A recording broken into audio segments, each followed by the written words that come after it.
Halo semuanya, perkenalkan nama saya Glaudia Jennifer Tanamaltan, dan pada hari ini saya akan membawakan materi singkat mengenai resusitasi jantung paru, termasuk dengan pedoman untuk pasien terduga atau terkonfirm COVID-19. Kita mulai dengan definisinya. Resusitasi jantung paru adalah suatu tindakan darurat sebagai usaha untuk mengembalikan keadaan henti nafas atau respiratory arrest dan atau henti jantung atau cardiac arrest ke fungsi optimal guna mencegah kematian biologis. Resusitasi jantung paru dibagi menjadi 3 tahapan, yaitu bantuan hidup dasar, bantuan hidup lanjut, dan bantuan hidup jangka panjang.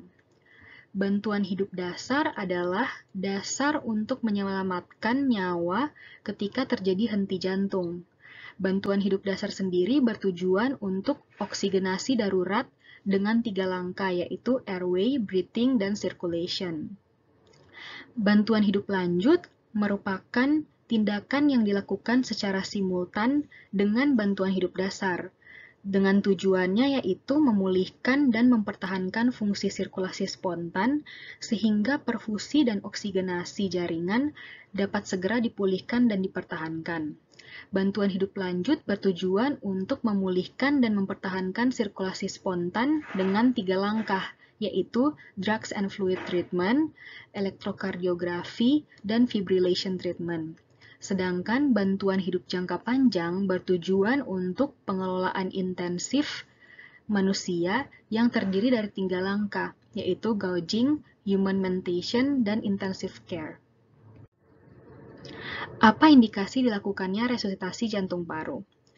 Yaitu ada 2. Pertama, henti jantung atau cardiac arrest, dan henti nafas atau respiratory arrest. Henti jantung sendiri adalah ketidaksanggupan curah jantung untuk memenuhi kebutuhan oksigen ke otak dan organ vital lainnya secara mendadak. Biasanya henti jantung ditandai oleh denyut nadi besar yang tidak dapat teraba pada karotis, femoralis, ataupun radialis, disertai dengan sianosis, pernafasan berhenti atau gasping, tidak terdapat dilatasi pupil, dan pasien tidak sadar. Henti jantung sendiri dapat balik ke normal jika dilakukan tindakan yang tepat dan adekuat. Jika dilakukan tindakan yang tidak adekuat, maka dapat menyebabkan kematian ataupun kerusakan otak menetap. Pengiriman oksigen ke otak sangat tergantung pada curah jantung, kadar hemoglobin, dan saturasi hemoglobin terhadap oksigen, juga fungsi pernafasan. Di mana iskemia melebihi 3-4 menit pada suhu normal akan menyebabkan korteks cerebri rusak menetap, walaupun setelah itu dapat membuat jantung berlanjut kembali. Henti jantung sendiri biasanya dapat disebabkan oleh fibrilasi ventrikel, penyakit arteri koroner, serangan jantung, tamponat jantung, gagal jantung, dan lain-lainnya. Yang kedua yaitu henti napas atau respiratory arrest, yaitu keadaan di mana seseorang berhenti bernafas atau bernafas dengan tidak efektif. Biasanya ditandai dengan tidak adanya gerakan dada dan aliran udara pernafasan dari korban. Henti nafas sendiri merupakan kasus yang harus dilakukan tindakan bantuan hidup dasar. Pada awal henti nafas, biasanya jantung masih berdenyut dan nadi masih teraba, di mana oksigen masih dapat masuk ke dalam darah untuk beberapa menit, dan jantung pun masih dapat mersirkulasikan darah ke otak dan organ vital lainnya. Dengan memberikan bantuan resusitasi, ia dapat membantu menjalankan sirkulasi lebih baik dan mencegah kegagalan perfungsi organ. Biasanya henti nafas dapat disebabkan oleh serangan stroke, keracunan obat, tenggelam, inhalasi uap, gas, obstruksi jalan nafas oleh benda asing, tersengat listrik, tersambar petir, serangan infark jantung, radang epiglotis, tercekik atau suffocation, trauma, dan lain-lainnya. Apa saja aspek dasar bantuan hidup dasar atau BHD? Pertama, kita harus dapat mengenal secara langsung jika seseorang mengalami henti jantung atau henti nafas. Kedua, kita harus mengaktifasi sistem tanggap darurat. Ketiga, kita harus melakukan CPR atau resusitasi jantung paru sedini mungkin. Dan terakhir yaitu defibrilasi cepat dengan defibrilator eksternal otomatis atau AED. Untuk apa kita melakukan bantuan hidup dasar? Tujuannya yaitu pertama, mempertahankan dan mengembalikan fungsi oksigenasi organ vital. Kedua, mempertahankan hidup dan mencegah kematian. Ketiga, mencegah komplikasi yang dapat timbul karena kecelakaan. Keempat, melindungi orang yang tidak sadar. Kelima, mencegah berhentinya sirkulasi dan respirasi. Keenam, mencegah tindakan yang dapat membahayakan korban. Dan terakhir, yaitu memberikan bantuan eksternal terhadap ventilasi dan sirkulasi korban yang mengalami henti jantung atau nafas melalui RJP. Di sini saya lampirkan rantai kelangsungan hidup terpisah yang akan mengidentifikasi jalur yang berbeda antara pasien yang mengalami serangan jantung di rumah sakit dan yang di luar rumah sakit. Di sini saya ambil pertama-tama sumber dari AHA tahun 2015, di mana hospital cardiac arrest. Pertama, kita harus melakukan pengawasan dan pencegahan, lalu pengenalan dan pengaktifan sistem tanggap darurat, lalu kita harus melaksanakan CPR berkualitas tinggi secepatnya. Di mana ketiga langkah ini dapat dilakukan oleh dokter pelayanan primer. Lalu langkah berikutnya kita harus melakukan defibrilasi cepat yang dapat dilakukan oleh tim medis reaksi cepat. Lalu terakhir adalah bantuan hidup lanjutan dan perawatan pasca serangan jantung, biasanya di ICU. Untuk outside of hospital cardiac arrest, pertama, kita melakukan pengenalan dan pengaktifan sistem tanggap darurat. Lalu kita melakukan CPR berkualitas tinggi secepatnya. Berikutnya, defibrilasi cepat. Hal-hal ini dapat pula dilakukan oleh penolong yang tidak terlatih, ataupun jika ada EMS yang sudah hadir dapat dilakukan oleh EMS. Berikutnya yaitu layanan medis darurat dasar dan lanjutan. Lalu pasien akan berakhir di bantuan hidup lanjutan dan perawatan pasca serangan jantung. Di sini dapat kita lihat rantai kelangsungan hidup berdasarkan AHA 2020. Pada dasarnya prinsipnya sama dengan AHA 2015, tetapi dapat kita lihat pada akhirnya ditambahkan tahap pemulihan, di mana di sini dianggap bahwa proses pemulihan dari henti jantung dapat berlangsung lama setelah pasien rawat inap pertama kalinya.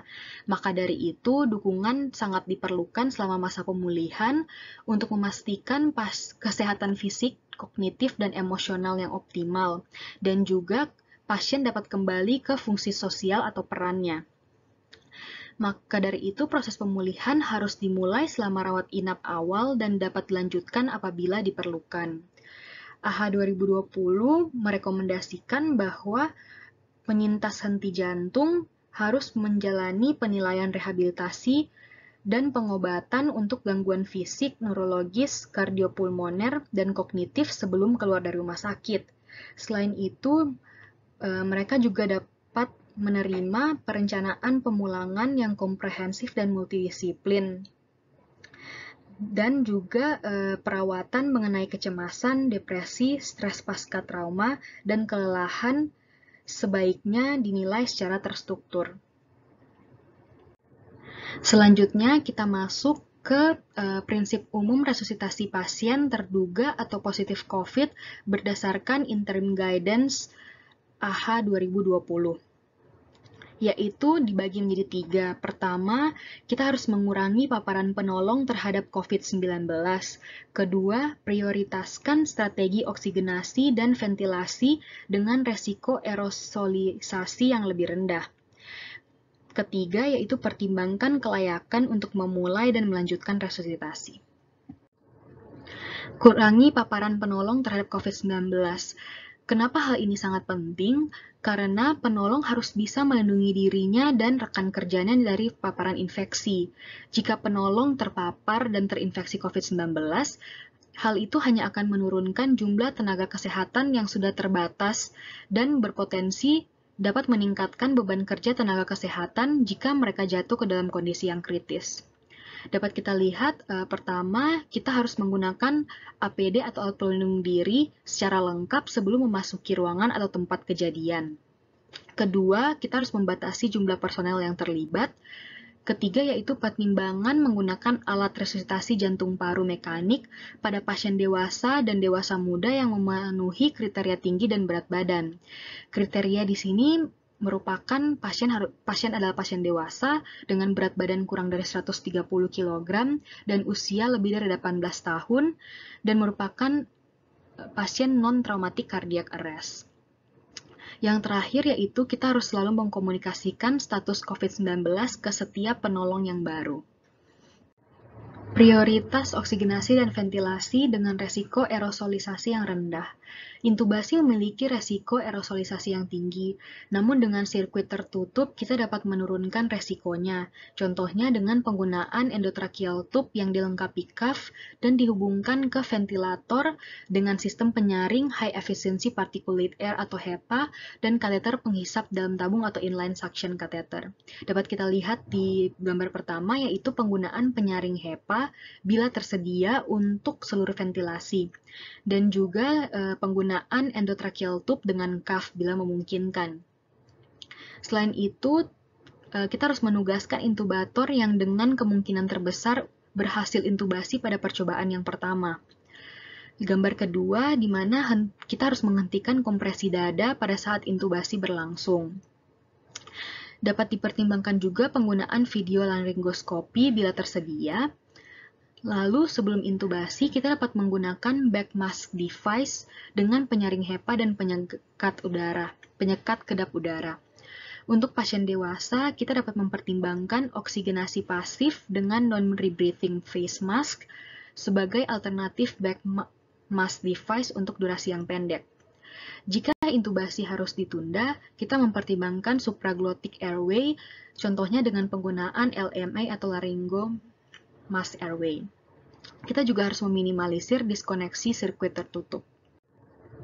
Yang terakhir yaitu pertimbangan kelayakan untuk memulai dan melanjutkan resusitasi. Pertama, kita menetapkan tujuan perawatan. Kita dapat melihat tujuan perawatan berdasarkan resiko paparan pada tim penolong yang meningkat atau sumber daya yang dapat menjadi lebih terbatas. Kedua, yaitu kita sesuaikan panduan untuk membantu pengambilan keputusan. Caranya dengan mempertimbangkan faktor resiko pasien terkait kemungkinan untuk pasien bertahan hidup. Misalnya dengan faktor usia, komorbiditas, keparahan penyakit. Lalu dengan probabilitas kesuksesan resusitasi terhadap resiko paparan kepada penolong dan resiko bagi pasien lain yang mungkin akan terabaikan. Terakhir yaitu stratifikasi resiko dan kebijakan harus selalu dikomunikasikan kepada pasien atau wali pasien saat mendiskusikan tujuan dari perawatan. Kita masuk ke algoritma serangan jantung untuk pasien dewasa berdasarkan AHA 2015. Dapat kita bagi menjadi 6 tahap, yaitu pertama danger, di mana kita harus memperhatikan segala sesuatu yang berpotensi menimbulkan bahaya selama dilakukannya resusitasi. Dengan cara kita mengamankan diri, mengamankan pasien, dan mengamankan lingkungan. Kedua, kita mencek respons dari pasien. Pertama, alert, pasien sadar walaupun mungkin sedikit bingung. Kedua, pain, pasien merespon pada rangsangan nyeri. Ketiga, verbal, pasien merespon terhadap suara. Dan terakhir, unresponse, di mana pasien tidak merespon dengan suara dan rangsangan nyeri. Bila pasien tidak memberi respon, kita harus melakukan panggilan bantuan atau shout for help, di mana kita tetap bersama dengan korban dan mintalah pada orang sekitar untuk memanggil bantuan seperti tenaga medis, ambulans, ataupun mengambil alat AED.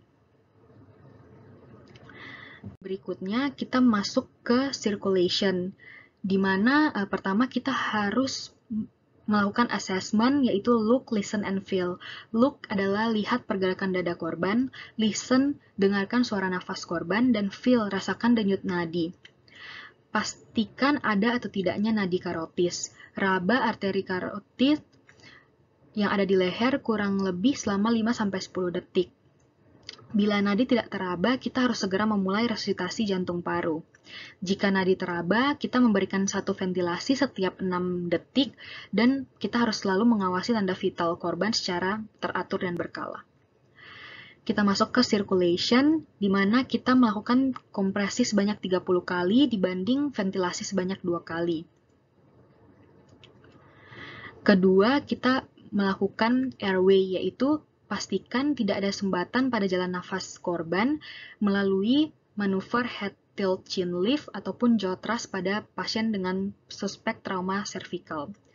Jika terdapat sumbatan, kita harus membersihkan dengan cara finger sweep.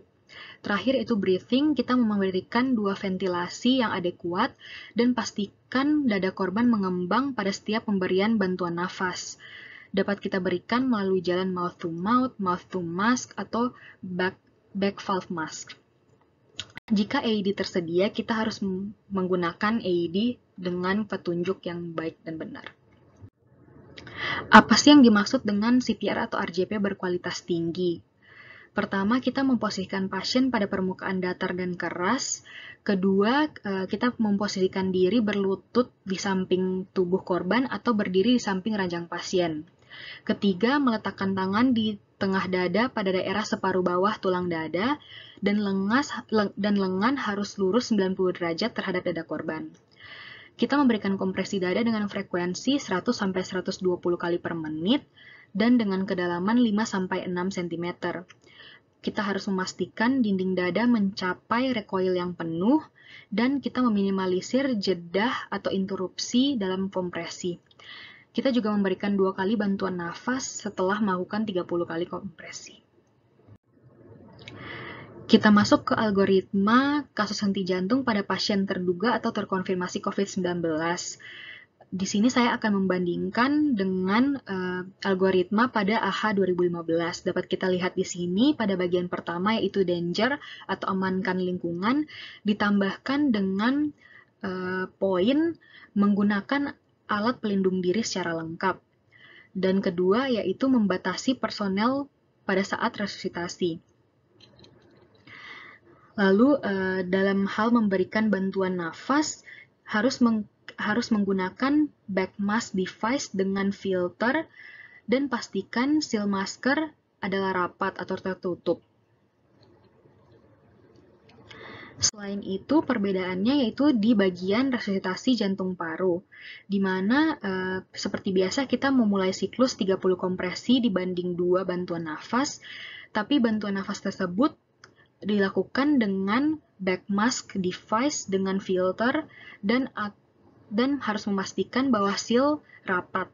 Atau kita juga dapat memberikan kompresi kontinu dengan oksigenasi pasif menggunakan face mask. Di sini adalah contoh gambar non-rebreather mask dan back mask yang menggunakan filter. Pada kasus henti jantung luar rumah sakit dengan penolong awam, pada saat kita melakukan kompresi dada pada korban dewasa, kita dapat melakukan RJP dengan tangan saja atau hands-only CPR, terutama jika penolong tinggal di rumah yang sama dengan korban. Selain itu, masker wajah atau penutup kain di daerah mulut dan hidung tetap digunakan oleh penolong dan korban untuk menurunkan resiko penularan. Untuk pasien anak atau korban anak, kita melakukan kompresi dada dan mempertimbangkan pula ventilasi mulut ke mulut, mengingat tingginya kejadian henti nafas pada anak, khususnya jika penolong tinggal di rumah yang sama dengan korban. Untuk pelindung yaitu masker wajah dan penutup kain di daerah mulut dan hidung tetap digunakan oleh penolong dan korban. Kedua yaitu untuk hal defibrilasi. Defibrilasi bukan prosedur yang menghasilkan aerosol, maka penolong awam dapat menggunakan AED jika ada untuk menolong korban henti jantung di luar rumah sakit. Jika terjadi henti jantung luar rumah sakit dengan penolong tenaga medis, pertama-tama kita harus melakukan screening terhadap semua telepon masuk terkait pasien dengan gejala COVID atau pasien dengan positif COVID ataupun pasien dengan kontak yang dekat dengan pasien positif lain.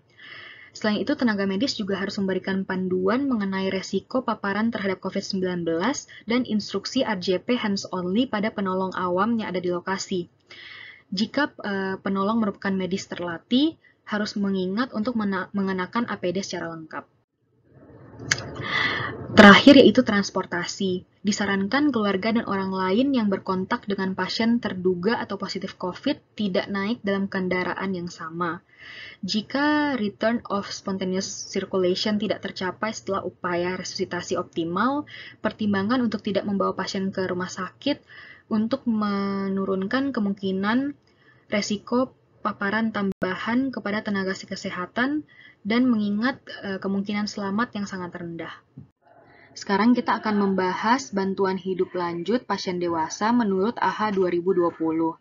Dapat kita lihat dimulai dengan pemberian resusitasi jantung paru, pemberian oksigen, pemasangan monitor, dan defibrilator.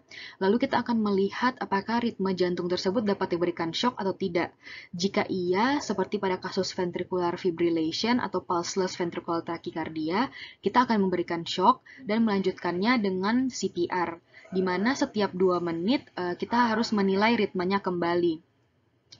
Selanjutnya, jika ritme tersebut tidak dapat diberikan shock seperti pada asystole atau pulseless electrical activity, ditekankan di sini bahwa kita harus memberikan epinefrin secara segera.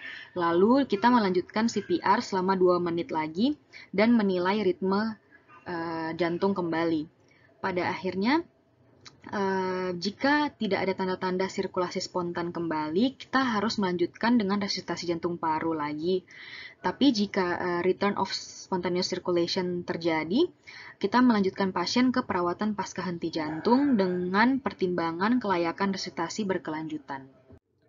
Lalu sekarang kita akan membandingkan bantuan hidup lanjut pada pasien suspek atau confirm COVID-19. Dapat kita lihat pada bagian paling atas, kembali diingatkan bahwa semua personel yang terlibat harus menggunakan APD yang lengkap. Kita juga membatasi jumlah personel yang terlibat dan mempertimbangkan kelayakan resusitasi tersebut. Setelah itu, kita akan memulai resusitasi jantung paru dengan pemberian oksigen, memperhatikan aerosolisasi yang terbatas. Lalu kita menggunakan monitor dan defibrilator, dan juga dikatakan untuk mempersiapkan pasien untuk diintubasi. Selanjutnya kita menilai apakah ritme jantung dapat diberikan shock atau tidak. Setelah diberikan shock ataupun tidak diberikan shock, pertama kita harus memprioritaskan intubasi dan kelanjutan dari resusitasi jantung paru.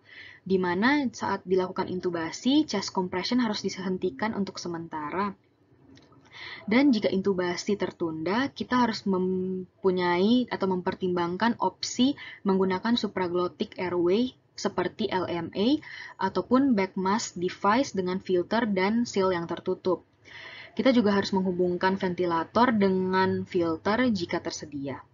Lalu dapat kita lihat di sini pada resusitasi jantung paru 2 menit, dikatakan bahwa kita harus mempertimbangkan penggunaan alat resusitasi jantung paru mekanikal untuk meminimalisir kontak penolong dengan pasien.